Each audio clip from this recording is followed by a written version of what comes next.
Bienvenue dans ce journal. Bonjour à tous. Tout d'abord, les trois titres. En Côte d'Ivoire, la cérémonie hier de 40e jour du rappel à Dieu de l'ancien Premier ministre Amadou Gon Coulibaly. Des prières ont été dites à la grande mosquée de la Riviera Golf dans la commune de Cocody, cérémonie en présence du président de la République Alassane Ouattara.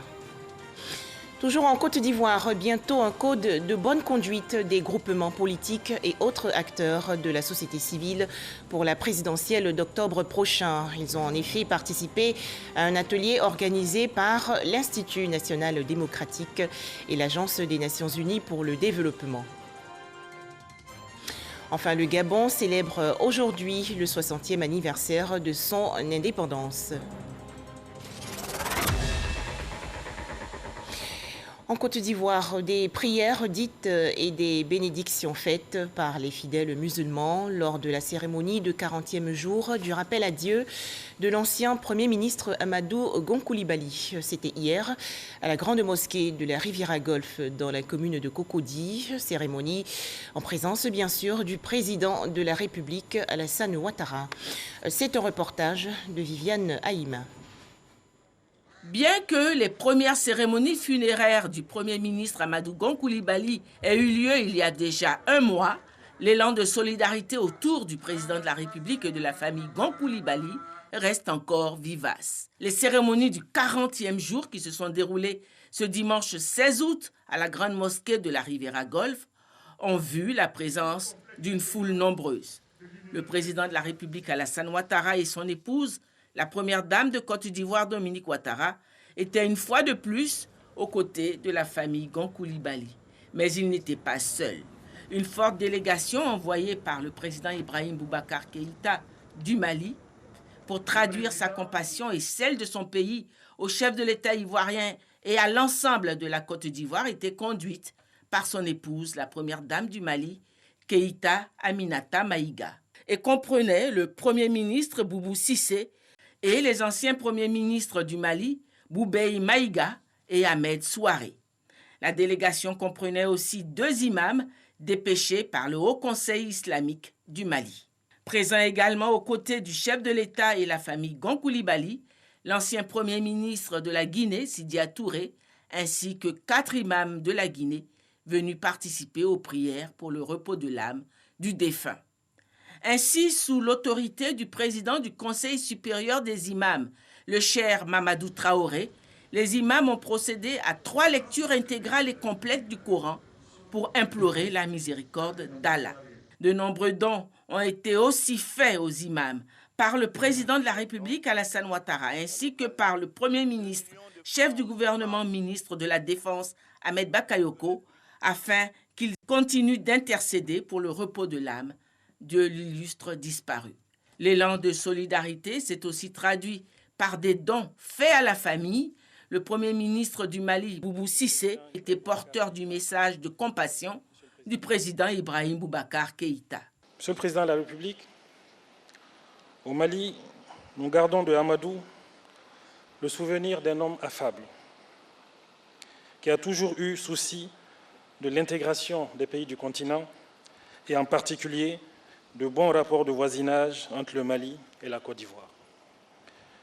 Je me rappelle encore de ce voyage historique qu'il a effectué à Sikasso à l'invitation de son homologue de l'époque, Soumaïlou Boubei Maïga, présent parmi nous ici ce matin, pour créer la zone économique spéciale couvrant Sikasso, Korogo et Bobo-Dioulasso.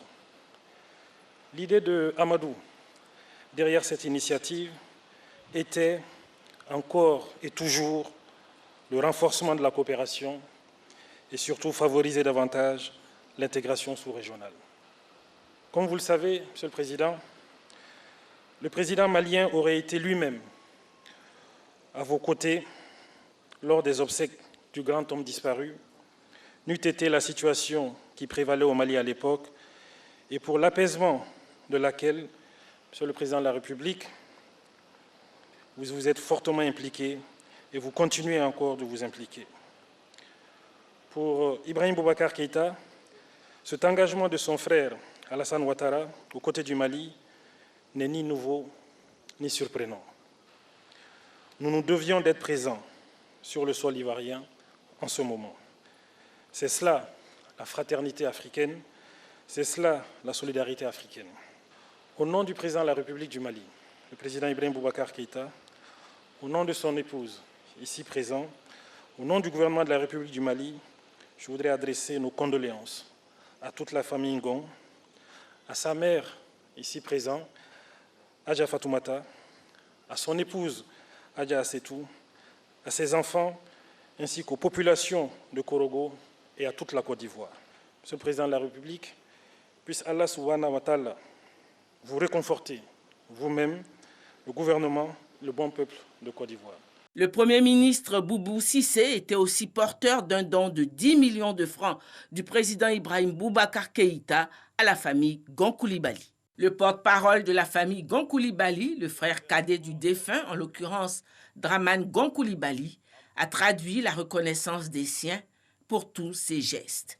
La cérémonie du 40e jour était aussi marquée par des bénédictions prononcées tour à tour par l'imam Moussa Diallo du Haut Conseil islamique du Mali, le grand imam de Bandoukou, El Hadj Timité Ismaël, l'imam Aboubakar Samassi au nom du COSIM, enfin la récitation de la fatwa finale sous la conduite du guide spirituel de la communauté musulmane de Côte d'Ivoire, le Cheikh Mamadou Traoré, est venue clore la cérémonie. Des prières également formulées à Korogo, dans la région nord du pays, par les fidèles musulmans pour le repos de l'âme de feu, le Premier ministre Amadou Gon Coulibaly. Le ministre de la fonction publique, Issa Coulibaly, a représenté à cette cérémonie de 40e jour le président de la République, Alassane Ouattara. Pour en parler, Ami Sissoko. Ultime hommage de la famille Gon Coulibaly à son illustre fils, El Hadj Amadou Gon Coulibaly, l'ex-premier ministre ivoirien décédé le 8 juillet dernier à Abidjan, pour la cérémonie religieuse musulmane marquant le 40e jour de son rappel à Allah. Sa famille biologique a une fois de plus reçu le soutien du gouvernement, également celui de la population dans toute sa composante. Au domicile familial à Korogo, à la place Bondala, située au quartier Soba, les imams de la grande communauté musulmane représentée par le COSIM adressent des prières à Allah pour le repos de l'âme du défunt. Après la mort, il y a une vie. Et c'est ce qui nous amène à prier pour nos morts et faire des sacrifices. C'est ce qui est recommandé.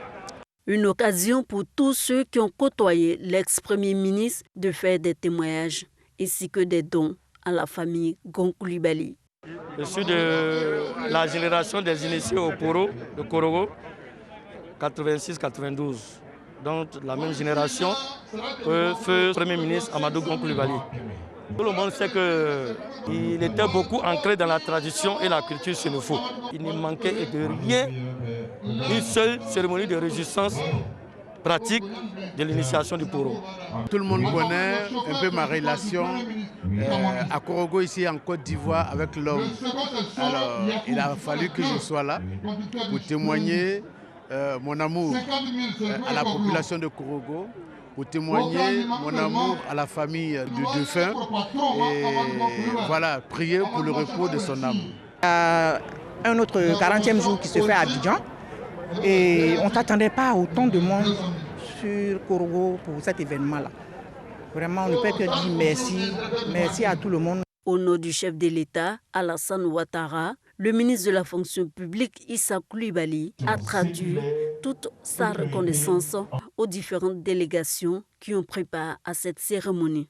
Au nom du chef de l'État, son Excellence Alassane Ouattara, leur réitérer notre gratitude et demander aux imams, partout, à tout moment dans leurs prières, de continuer à formuler des bénédictions pour notre frère et formuler également des bénédictions pour le président de la République, des bénédictions pour la Côte d'Ivoire, parce que notre frère s'est véritablement sacrifié pour la Côte d'Ivoire et il mérite à chaque fois que nous en avons l'occasion de prier pour lui. La cérémonie du 40e jour marque la fin des cérémonies religieuses. Place donc aux cérémonies traditionnelles en pays sénoufo bientôt. Ensemble, restons prudents face au coronavirus.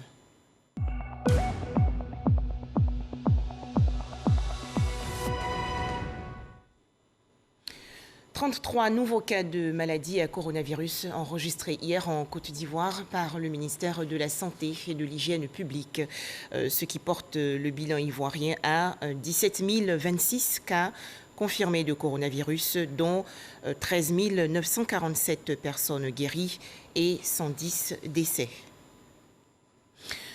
Plus de 200 000 masques de protection faciale pour le personnel soignant du ministère de la Santé et de l'Hygiène publique de Côte d'Ivoire et environ 550 000 autres masques destinés aux populations. C'est un don de la Commission de l'Union économique et monétaire ouest-africaine à la Côte d'Ivoire dans le cadre de la lutte contre le coronavirus. À noter que l'UEMOA a également octroyé au pays 500 millions de francs CFA pour l'achat des kits de prélèvement et de diagnostic. Les précisions de Salima Toudia. Quand l'Afrique enregistrait plus d'1 million de cas confirmés avec environ 20 000 décès et un taux de létalité de 2,12%, les 8 pays de la zone UEMOA avaient plus de 35 000 cas confirmés, plus de 600 décès et un taux de létalité de 1,8% à la date du 31 juillet 2020. Tout naturellement, la commission de l'UEMOA témoigne de sa solidarité à la Côte d'Ivoire.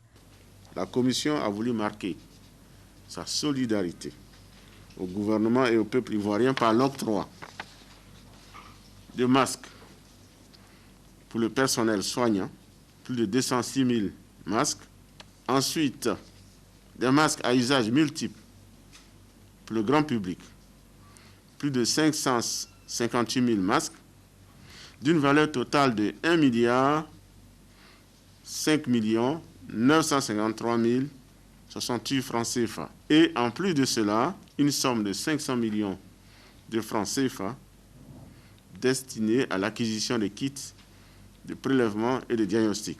Face à l'impact négatif de la pandémie sur l'économie, des actions de l'UEMOA ont été menées afin de soutenir les efforts des États. À l'échelle de l'UEMOA, la Commission, la BCAO et la BOAD ont soutenu les efforts des États en apportant, chacun dans sa spécificité, une contribution à la résilience et à la relance de l'activité économique. C'est dans ce cadre que la Commission, en plus de ce que je viens d'annoncer à chaque État, a mobilisé la somme de 15 milliards de francs CFA pour renforcer le fonds de bonification de la BOAD et pour favoriser par ce biais la levée de ressources financières concessionnelles.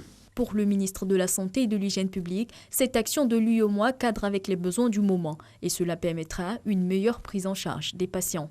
Par votre don, vous apportez au gouvernement ivoirien un soutien inestimable pour tenir disponible au niveau de chaque habitant de notre pays des masques à cession gratuite et des moyens financiers. Ceci est extrêmement important pour assurer la disponibilité des tests de dépistage, le diagnostic de ces tests ainsi que la prise en charge médicale des sujets confirmés positifs à la COVID-19. Ce geste concomitant de l'UEMOA se tient dans tous les autres États membres de l'institution. Autre actualité, les organes de l'autorité ivoirienne de régulation pharmaceutique installés il y a quelques jours lors d'une cérémonie dans la commune de Cocody. Événement présidé par le ministre de la Santé et de l'Hygiène publique, le docteur Eugène Aka-Awele. Retrouvons Salima Toudia. C'est officiel, les organes de l'autorité ivoirienne de régulation pharmaceutique sont installés. La direction générale et le conseil de régulation se sont engagés à relever le défi de la réussite de la mission qui leur est assignée. Notre mission, c'est d'abord une mission de service public. C'est la mission de surveillance de toutes les activités pharmaceutiques. Comme il a dit, depuis la fabrication des matières premières et la fabrication des médicaments jusqu'à leur dispensation chez le dernier utilisateur aux patients. Nous avons, dès les premiers instants de notre nomination en Conseil des ministres, pris la pleine mesure des défis de nos missions et les nombreuses attentes placées à l'AIRP. Nous sommes déterminés à l'assumer. Il nous faut cependant planifier et fixer les priorités avec clairvoyance et agir avec habileté et humilité. Pour le ministre de la Santé et de l'Hygiène publique, il est temps d'une réforme pharmaceutique capable de garantir la disponibilité des médicaments et mettre fin aux médicaments contrefaits. La mise en place de cet organisme vise à mieux protéger le consommateur contre les produits pharmaceutiques contrefaits, faux ou falsifiés, tout en mettant en cohérence gestion et régulation du secteur. L'autorité pourrait également prendre des sanctions à l'encontre des opérateurs économiques du secteur qui se livreront à la commercialisation des produits contrefaits ou qui exerceraient en dehors des établissements et sites officiels. Pour rappel, l'autorité ivoirienne de régulation pharmaceutique constitue la deuxième réforme majeure après celle de la nouvelle pharmacie de la santé publique. Toujours en Côte d'Ivoire, 800 millions de francs CFA pour financer les projets de 30 jeunes entrepreneurs. Ils exercent dans divers domaines, notamment l'agriculture, l'élevage, l'agro-industrie et le commerce. Cette cérémonie de remise de chèques organisée par l'agence Emploi Jeunes s'est déroulée récemment en présence du ministre de la Promotion de la Jeunesse et de l'Emploi des Jeunes, Mamadou Touré. Les détails, Amadou Ouattara. La plateforme de financement est le troisième palier d'engagement de l'agence Emploi Jeunes. Il est destiné aux promoteurs et entrepreneurs dont les besoins financiers sont supérieurs à 5 millions et plafonnés à 50 millions de francs CFA. Leur chèque en main, 30 aspirants à ce programme peuvent à présent réaliser leurs rêves. J'ai reçu 5 millions, c'est pour promouvoir en quelque sorte le développement de la vente du matériel médical.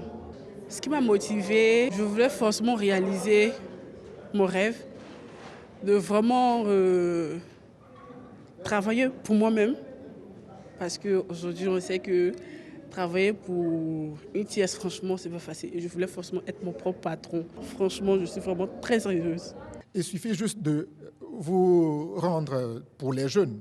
Donc en ligne, aujourd'hui, nous remarquons que la plupart des jeunes disposent d'un smartphone. Donc à partir de chez eux, www.agenceemploijeune.ci, ils s'inscrivent, ils téléchargent en ligne leur projet et à partir de ce moment, ils sont mis en relation avec un conseiller emploi qui va les aider à parfaire leur projet pour aboutir donc à la phase de financement. Le processus de sélection a été totalement transparent, assure le ministre de la Promotion de la Jeunesse et de l'Emploi des Jeunes, Mamadou Touré. Après l'aval donc de la banque qui fait l'analyse financière, un comité de sélection a été mis en place qui regroupe des experts venant de notre ministère, des autres ministères ou du secteur privé. Et à l'issue de ce processus, les projets sont notés après que les jeunes eux-mêmes aient présenté leur projet devant le comité. Et c'est en fonction des notes obtenues que les jeunes obtiennent le financement. Pour nous, c'était vraiment important parce que c'est ce qui nous permettra de regagner la confiance des jeunes et de leur dire que l'égalité de chance est encore possible dans ce pays. La secrétaire d'État auprès de la ministre de la Femme, de la Famille et de l'Enfant, ainsi que le secrétaire d'État au renforcement des capacités, exhorte les bénéficiaires à faire bon usage des fonds mis à leur disposition. Des recommandations particulières, demander à ces jeunes filles de faire en sorte que les prêts qu'elles ont reçus aujourd'hui puissent leur permettre d'offrir la chance à d'autres jeunes filles de pouvoir travailler parce qu'elles vont embaucher. Le ministre l'a dit tout à l'heure, c'est 26% de jeunes filles. Notre souhait est que nous montions à 50%. Il est important de gérer les fonds mis à disposition en bon père de famille. C'est ce qui permet non seulement à eux de s'insérer dans la vie professionnelle, de maintenir le processus de création d'emplois pour lesquels ils ont reçu ce financement. 528 projets ont déjà bénéficié de l'appui de la plateforme de financement à hauteur de plus de 6 milliards de francs CFA, permettant de créer 4 682 emplois. De nouvelles sessions du comité de certification se tiendront dans les semaines à venir à l'effet de valider davantage de projets à financer. À présent, les préparatifs de l'élection présidentielle d'octobre prochain en Côte d'Ivoire. Les groupements politiques et acteurs de la société civile ont participé il y a quelques jours à un atelier organisé par l'Institut national démocratique et l'Agence des Nations unies pour le développement. Objectif, élaborer un code de bonne conduite. Ce document met en exergue la nécessité d'organiser un scrutin libre et sans violence. Moussa Konaté. Un code de bonne conduite pour les élections en Côte d'Ivoire. Les groupements politiques et les acteurs de la société civile réfléchissent sur l'élaboration d'une ligne de conduite afin de prévenir les conflits électoraux. C'est vraiment un outil qui va permettre aux Ivoiriens d'aller aux élections de façon sereine, sans violence. C'est un code qui permet véritablement à tous les partis politiques de s'engager à un consensus au niveau des élections et à un certain nombre de choses pour ne pas que les choses se passent mal quand les élections, juste après les élections, pour éviter une crise post-électorale. Cette rencontre pour l'adoption du code de bonne conduite est une initiative du NDI, l'Institut national démocratique, en collaboration avec l'Agence des États-Unis pour le développement international USAID. C'est un instrument qui est discuté entre les différentes parties et qui vise donc à rappeler les principes démocratiques et qui devrait aider les différents acteurs politiques sur le terrain à se comporter selon le respect de la Constitution, mais aussi à procéder à tout litige tout en respectant les lois électorales, mais également qui vise à proscrire tout acte d'intimidation, tout ce qui ne participe pas au rayonnement de la démocratie. Et donc, dans ce processus, aujourd'hui, les partis politiques vont discuter pour réadapter le code que nous avons déjà, la version de 2015, l'adapter à la version de 2020. Après l'adoption du code de bonne conduite à l'issue des échanges, le NDI souhaite son application effective par l'ensemble des acteurs engagés dans le processus électoral. Après quelques tensions dans certaines villes du pays, la vie reprend son cours normal. À Bouaké, dans la région centre, les chefs de communauté appellent les populations au calme et à la paix. Les explications dans ce reportage de Kader Sogodogo de RTI Bouaké. Des messages de paix résonnent de partout. Dans la ville de Bouaké, on dit à nos enfants de ne pas tomber dans leur jeu. On dit aussi, la jeunesse des RHDP, de ne pas tomber dans leur jeu, de ne même pas se lever en disant que RHDP va marcher. Les chefs de communauté, mais aussi les responsables des mouvements et associations de jeunesse et de femmes lancent un appel au calme. Nous n'avons qu'un seul pays, c'est la Côte d'Ivoire. Nous disons non à la barbarie. N'utilisez pas nos enfants pour vos plaisirs. Les jeunes de Bouaké, les jeunes communautaires que nous constituons, nous nous engageons à préserver la paix sociale à Bouaké et pour que nous aussi nous puissions profiter du fruit du développement qui est en train de venir petit à petit à Bouaké. À l'approche de l'élection présidentielle d'octobre 2020 et sans prendre parti, les chefs de communauté mettent en garde face à des signes inquiétants. L'usage d'un langage violent, une tendance à la diffamation, la désinformation et le non-respect des principes démocratiques. L'Église évangélique de Côte d'Ivoire lance également un appel. Elle invite les populations au calme et à la paix en cette période électorale. Ces fidèles chrétiens ont dit des prières. Éric Goré. Les pères spirituels de l'Église évangélique de Côte d'Ivoire réunis pour parler de la paix en Côte d'Ivoire. En cette période électorale, une cérémonie qui a pour but de faire passer des messages d'apaisement dans leurs églises respectives. C'est une grande famille qui renferme des millions de fidèles.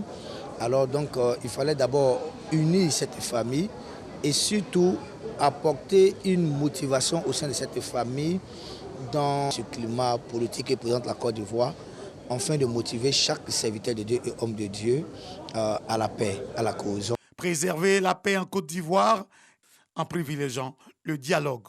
Il n'y a pas d'autre solution pour tout ce qui concerne les hommes que Dieu. Et c'est pour cela que nous nous sommes mis en prière. Toutes nos communautés sont en prière nous encourageons, n'est-ce pas, toutes nos églises, les églises à prier et que toutes les confessions religieuses prient, parce qu'au fait, c'est nous qui sommes avec Dieu. Et les brebis, ceux qui sont les fidèles qui constituent la population, attendent, n'est-ce pas, de Dieu sa grâce dans ces situations comme ça. Une cérémonie qui a vu la présence du représentant du Premier ministre. Le 31 octobre prochain aura lieu en Côte d'Ivoire l'élection présidentielle. Un climat de paix reste le défi majeur des Ivoiriens. Toujours en Côte d'Ivoire, une campagne pour promouvoir les dispositions du nouveau code pénal. C'est une initiative de la représentation nationale de l'organisation non gouvernementale Action des chrétiens pour l'abolition de la torture. Cette campagne, qui va durer 5 mois, est menée dans 4 localités du pays. Les précisions de Mahama Traoré. Adopté par le Parlement en décembre 2018, le nouveau code pénal apporte un vent d'innovation dans les procédures judiciaires. Mieux, il protège les droits des mis en cause et des prévenus en situation de détention préventive selon la représentation nationale de l'ONG, l'Action des chrétiens pour l'abolition de la torture, ACAT. En matière de crimes, on pourrait garder quelqu'un de manière indéfinie. Et en matière de délits, il faut dire qu'il y avait des délais, on pourrait vous prendre pour 6 mois. Mais aujourd'hui, renouvellement ou pas, quelle que soit la raison, vous avez 18 mois maximum en matière de délits, 24 mois en matière de crimes. C'est pour expliquer ces nouvelles dispositions aux populations que l'ONG ACAT engage une campagne de promotion à l'intérieur du pays. L'initiative bénéficie du soutien de l'ambassade d'Allemagne en Côte d'Ivoire et de l'État ivoirien. L'objectif du projet, c'est de faciliter l'accès de tous les citoyens de la Côte d'Ivoire au système judiciaire. Et la manière dont on peut y arriver, c'est de distribuer l'information sur le système judiciaire du nouveau code pénal, afin que tout le monde connaisse les règles qu'il doit suivre.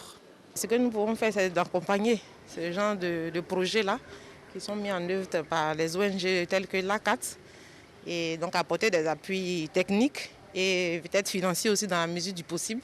La campagne de vulgarisation du nouveau code pénal va durer 5 mois et sera exécutée dans les localités de Boaké, Korogo, Man et Bondoukou. Elle cible les leaders communautaires, les élèves et les étudiants des villes concernées. Culture, des artistes ivoiriens avec à leur tête Assalfo, lead vocal du groupe Magic System, était récemment au ministère de la Culture et de la Francophonie dans la commune du Plateau. Ils ont échangé avec la ministre Raymonde Goudou Kofi. Les entretiens ont porté sur leurs conditions de vie difficiles en raison de la crise sanitaire liée au coronavirus. Les détails, Issa Yeo. Du fait du coronavirus, les professionnels de l'art en Côte d'Ivoire ont vu leurs revenus baisser par manque d'activité. Face à cette situation, ils ont sollicité et obtenu une rencontre avec le ministre de la Culture et de la Francophonie, Raymonde Goudou Kofi. Nos spectacles ont été bloqués, nos festivals ont été annulés ou reportés, nos tournées internationales comme nationales ont été ajournées. Et aujourd'hui, je peux vous dire que le monde de la culture, à l'instar de tous les autres pays, a subi les lourds tributs de cette pandémie. Alors nous venons tout sagement auprès de vous solliciter votre intervention auprès du gouvernement, auprès du président de la République, afin que notre cri d'alarme soit entendu. Pour un accompagnement qui relève, bien entendu, de la discrétion de son Excellence, Monsieur le Président de la République, nous allons donc, bien entendu, après votre courrier, transmettre cela à notre chef du gouvernement, qui lui, bien entendu, selon le contenu, pourra, bien entendu, le transmettre donc au Président de la République. La ministre Raymonde Goudou Kofi a par ailleurs invité les artistes à faire usage du fonds mis à leur disposition pour créer. Enfin, en image, l'actualité hors de chez nous. Le Gabon, en fait, aujourd'hui, en effet, le 17 août 1960, ce pays accédait à l'indépendance. Le président de la République du Gabon, Ali Bongo Ondimba, s'est adressé hier à ses compatriotes dans un discours télévisé. Cette année 2020, faut-il le préciser, les festivités ont été réduites en raison de la crise sanitaire liée au coronavirus. Au moins 16 morts, dont 10 civils, un policier et 5 combattants Chebab dans l'attaque hier d'un hôtel à Mogadiscio en Somalie. À noter également une dizaine de blessés. Cet établissement hôtelier était très fréquenté par des responsables gouvernementaux. Et c'est la fin de ce journal. Merci de nous avoir suivis.